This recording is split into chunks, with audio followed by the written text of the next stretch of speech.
ఎక్సెల్లా global study abroad summit 2024 జరగబోతోంది. ఫిబ్రవరి 11న ఉదయం 10 గంటల నుంచి సాయంత్రం 5 గంటల వరకు తాజ్ డెక్కన్, బంజారా హిల్స్, హైదరాబాద్లో.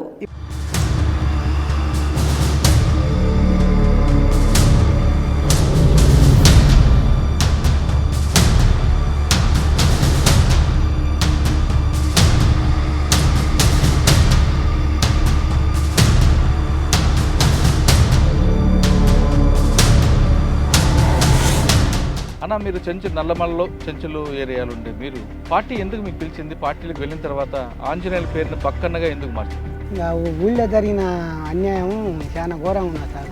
బీసీ వర్గానికి సంబంధించిన వాళ్ళు మా వాళ్ళని సోర అమ్మాయిలని, మా అమ్మలని మానభంగాలు చేశారు సార్. ఎక్కువ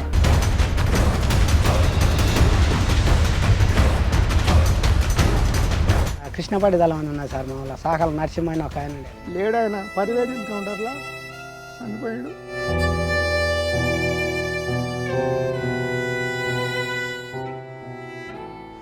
ఇరవై సంవత్సరాల పార్టీలో ఉన్నప్పుడు మీరు చేసిన దాడులేవి? ఎన్నిసార్లు మీరు పోలీసులను తప్పించుకున్నారు? బౌరాపురం చెరువులో ఎప్పుడైతే సుదర్శన్ రెడ్డి అనే జిల్లా సెక్రటరీ ఎప్పుడైతే అందులో అమరుడు అయిండో,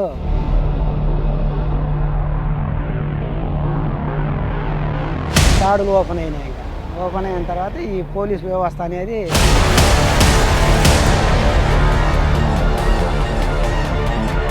ఒక 2-3 ఎన్కౌంటర్లు అయ్యారు. 20 సంవత్సరాల్లో మీరు చేసిన దాడులు ఒకటి చెప్పండి, బాగా గుర్తుండిపోయింది. ఇంకా దాడులేని దాడులు సార్. ఈ పెదకొత్తపల్లి పోలీస్ స్టేషన్ మీద ఒక పెళ్లి బృందం లాగా వచ్చి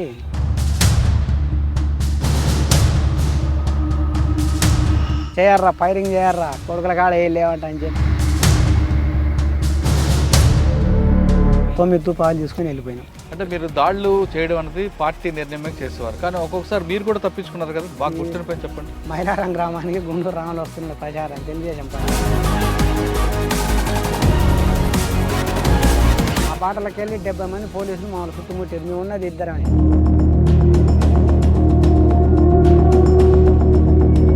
అందులో నా పనిచేసి చెడిపోయింది. నల్లమలలో చాలా మంది సెంట్రల్ కమిటీ వాళ్ళు కూడా వచ్చేవారు కదా, ఎవరో తీసుకెళ్లారు? అక్కడ నల్గొండ జిల్లా సెక్రటరీని, వరంగల్ జిల్లా సెక్రటరీని,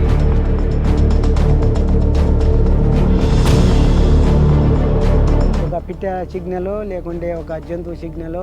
ఏ జంతువులాగా అరిచేవారు? ఎక్కువ దుప్పులాగా అరిచేది అని.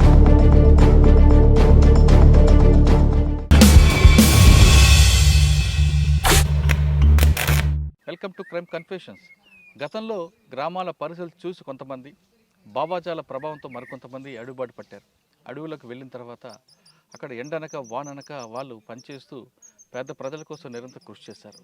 ఒకవైపు పోలీసుల నిర్బంధాలు ఉంటున్నా వాళ్ళు నిరంతరం అడవిలో ఉండి పేద ప్రజల కోసం, వాళ్ళ అభివృద్ధి కోసం కృషి చేశారు.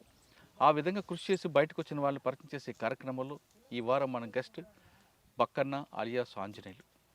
నల్లమలలో చెంచుల పెంటలో అతను ప్రథమ లీడర్. పీపుల్స్ వార్ పార్టీ నల్లమలకు వచ్చిన తర్వాత చెంచుల యొక్క అభివృద్ధి కోసం, చెంచులు పడుతున్న కష్టాలను చూసి చెంచుల్లో వాళ్ళకి రాజకీయ పరిజ్ఞానం పెంచడానికి, వాళ్ళకి ఆధునిక పద్ధతులు నేర్పడానికి, వ్యవసాయంలో చెంచులకు పూర్తిగా అవగాహన కల్పించడానికి చెంచు పెంటలు ఎన్నున్నాయి అన్నిటికీ కలిపి ముందుగా బక్కని ఎంచుకుంది. బక్కని పూర్తిగా పార్టీ తీసుకొచ్చి పార్టీలో ఆయనకు అవగాహన కల్పించి చెంచుల అభివృద్ధి కోసం ఆయన నిరంతరం కృషి చేసేలా చేశారు. పీపుల్స్ వార్ పార్టీ నల్లమలలో ఉన్నప్పుడు ఏ విధంగా ఉండేది, అప్పుడు బక్కనని పీపుల్స్ వార్ పార్టీ ఎందుకు ప్రత్యేకంగా బక్కనని ఎంచుకుంది, ఆంజనేయులు బక్కనగా మారడానికి ప్రధాన కారణం ఏంటో ఆయన తెలుసుకుందాం. అన్న నమస్తే. నమస్కారం సార్. బక్కన్న అలియాస్ ఆంజనేయులు. అమ్మ నాన్న పెట్టిన పేరు ఆంజనేయులు, పార్టీ పెట్టిన పేరు బక్కన్న. అన్న, మీరు నల్లమలలో చెంచులు ఏరియాలు ఉండే మీరు పార్టీ ఎందుకు మీకు పిలిచింది? పార్టీలకు వెళ్ళిన తర్వాత ఆంజనేయుల పేరుని బక్కన్నగా ఎందుకు మార్చింది? మా ఊర్లో ప్రధానంగా సార్ బీసీ వర్గానికి సంబంధించి ఆంధ్ర వలసవాదులు వచ్చేది సార్. ఇక్కడ భూములు మొత్తం మాయ ఉండేది. అంటే నల్లమలలో ఎక్కడ, ఏ ప్రాంతాల్లో చెంచులు చెప్తా. ఈ ఊరు సంబంధించి చెప్పినాక తర్వాత పెంటలల్లాగా మాది ఊళ్ళ నుంచి వెళ్ళినాక తర్వాత పార్టీ పిలుపుతోటి ఇంకా పెంటల. ఏ ఊరన్నా? అది ఉడిమిల్ల. ఇప్పుడు పదర మండలం, అప్పుడేం అమరావతి మండలం ఉన్నది, ఇప్పుడేం పదర మండలం. ఇంకా ఊళ్ళో జరిగిన అన్యాయం చాలా ఘోరంగా ఉన్నది సార్. అప్పట్లో మా వాళ్ళు తాగుడకు బానిసలై తాగి బట్టల మీద సొయ్యి లేకుండా పండుకునేవాళ్ళు.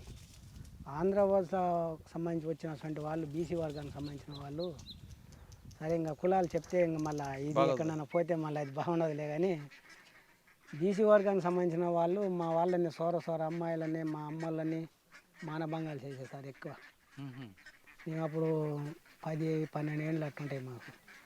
అట్టుండి మేము కొద్దిగా మనకు కొద్దిగా దగ్గర ఉన్నటువంటి వాళ్ళ కాడ జీతాలు ఉండి బతికే వాళ్ళం మేము.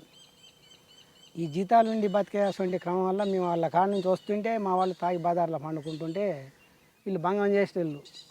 ఇక్కడ పండుకుంటే ఆ సైడ్కు తీసుకుపోయి భంగం చేసేవాళ్ళు.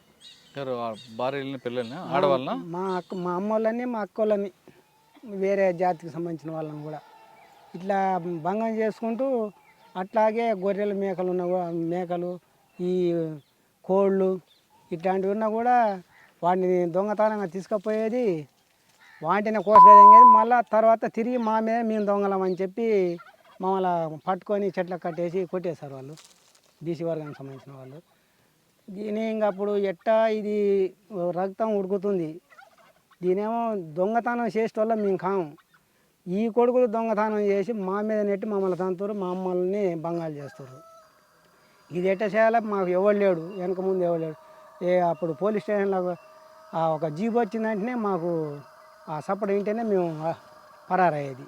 ఎవరో వస్తారు పట్టుకుపోతారు అన్నట్టు మేము పరారయ్యేది. ఆ పరిస్థితులలో మాకు ఎవరు లేరు అండ. అప్పుడు పీపుల్స్ వార్ పార్టీగా శేషన్న నాగన్న అని చెప్పి మాకు వచ్చారు సార్. ఇంకా అప్పుడు మేము మేకలు కాస్తాం. మేకలు కాసుకుంటూ ఉంటే అడవులలో కలిసేది మాకు, సద్దులు తెచ్చేది. మేము ఆకలితోటి ఉంటే వాళ్ళు కూడా ఆకలితోటి ఉండేది పాపం. దాంట్లోనే వాళ్ళు తినేది, మేము తినేది.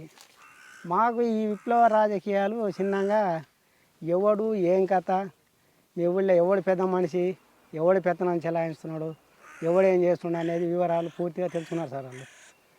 తెలుసుకున్న తర్వాత ఇంక అప్పుడు మమ్మల్ని ఒక సంఘం తయారు చేశారు. రాడికల్ విద్యా యోజన సంఘం అని తయారు చేశారు. ఆ యోజన సంఘం వల్ల పని చేసుకుంటూ ఉన్నాం. ఇంకా బీసీ వర్గానికి సంబంధించిన ఆయన కాపాయన, వాడు దొంగతనం చేసేది, వాడే నిలబెట్టి తన్నేది, మళ్ళా వీళ్ళని మా మీదకి తనని పంపించేది.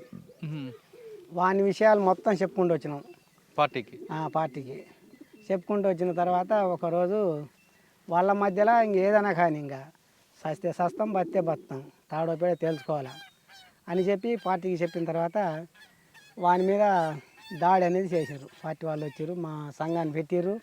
అప్పటికి సంఘము గ్రామ రక్షక దళం అని చెప్పి మళ్ళా రాడికల్ యోజన సంఘంగా ఉండి మళ్ళా అందులోనే మళ్ళా ఇది మా గ్రామ రక్షక దళం అని చెప్పి ఒక దాని పార్టీ మెంబర్షిప్ ఇచ్చి గ్రామ రక్షక దళంగా ఏర్పాటు చేసి మమ్మల్ని గ్రామ రక్షక దళం అని పెట్టారు.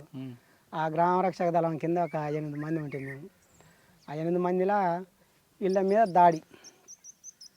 మేము వాల్ పోస్టర్లు అప్పుడు మెదక్ల సూపరింటెండెంట్ జనార్దన్ అని చెప్పి చనిపోయాడు. పార్టీ ఆ వాల్ పోస్టర్లు అతికియమని చెప్పి పంపించింది మమ్మల్ని. ఇప్పలపల్లి, మారాడుగు, మధ్యమడుగు ఏరియా మొత్తం అంటించి నైటే మళ్ళీ మా ఊళ్ళో మేము అంటియాలని చెప్పి మేము ఈ టైం అప్పుడు బయలుదేరుతున్నాం. వాడు బాగా తాగిండు. మా మామనే సొంతం దగ్గర, మా మామకి 2 పెండ్లాలు తాగిన్నారు. వాడు బీసీ వర్గానికి సంబంధించిన వాడు, బాగా దాదలే వాడు, ఇప్పటికి ఉన్నాడులే కానీ దాదవాడు. వాడు ఆమె మీద ఇద్దరు కలిసిమెలిసి ఉండరు. మా మామ చూసి ఇద్దరు పట్లు పడుతురు. గొడవ వాడు తనడం, ఈయన తనడం, వాడు తనడం, ఈయన తనడం. ఇదే సందర్భం టైం వల్ల మేము వాల్ పోస్టర్లు వేసుకుంటూ ఆడిపోయినాం. పోయటానికి ఇది అవుతుంది. ఇంకా వాని సంపాదనే మాకుంది. మా మామ మీద వీడు ఫైటింగ్ చేస్తున్నాడు. మా దాంట్లో ఒకడు ఉన్నాడు, మా మావుడే, వాళ్ళ మామ సొంత మేనమామ వాళ్ళకి రాయి తీసుకొని రాయి లేపాటి తలకాయ మీద వేస్తే వాటి తలకాయ అన్నాడు. వాడు బతికిపోయాడు. ఇంకా తర్వాత వాళ్ళని మొత్తం తోలుకొచ్చాడు సార్. ఇంకా తోలుకొచ్చి బరిసెలతోటి వాటితోటి మొత్తం మాకు తడికలు ఉండే మత్తు వేసేది, మత్తు మీద సామాను అవి పెట్టుకునేది. ఆ బరిసెలతోటి మత్తు మీద ఉండేమన్నాడు. బరిసెలతోటి గుద్ది మా వాళ్ళని తన్ని, మా వాళ్ళని భంగాలు చేసి ఇంకా వరిగలు ఉండి అప్పుడు వరిగలు, జొన్నలు, సద్దలు వీటన్నిటిని శిల్లం భంగం మొత్తం చేసి మమ్మల్ని అందరినీ పరారు చేశారు.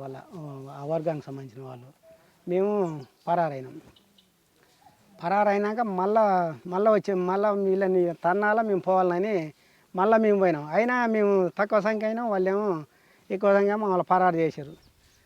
పరారు చేసిన తర్వాత పార్టీ అక్కడ మారాడికి వెళ్ళి అక్కడ నుంచి మళ్ళీ మాకు వెళ్ళి వస్తుంది, ఈ విషయం ఫలానా వాళ్ళని ఉడిమిళ్ళ వాళ్ళని ఇట్లా కొట్టిర్రంట, చేసిర్రంట, వాళ్ళు సాగు బతుకులలో వెళ్ళిపోయారంట అని పార్టీకి తెలిసింది సార్. ఇంకా మా కాడ కత్తులుండే, గ్రామరక్షక దళం కాబట్టి కత్తులుండే, బాంబులుండే, ఇవన్నీ ఉన్నాయి. ఆ బాంబులు మేము బాంబులు ఉపయోగించలేదు, ఏమైనా కత్తులు చైన్లతోటి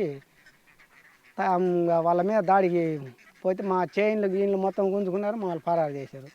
పార్టీ అక్కడ ఉండే వాళ్ళ కత్తులు వాళ్ళ చైన్లు ఏవైతే ఉన్నాయో వాళ్ళకి ఇస్తేనే సరిపోయింది, లేకపోతే మీ ప్రాణాలు పోతాయని చెప్పి హెచ్చరిక చేసి వాళ్ళకి పంపించింది.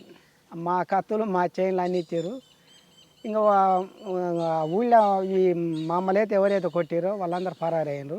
మేము ఆడి పరారు, వాళ్ళేమో వాళ్ళ ఊర్లాగా వాళ్ళు పరారయ్యారు, వాళ్ళు నమ్మలాగా ఉన్నారు.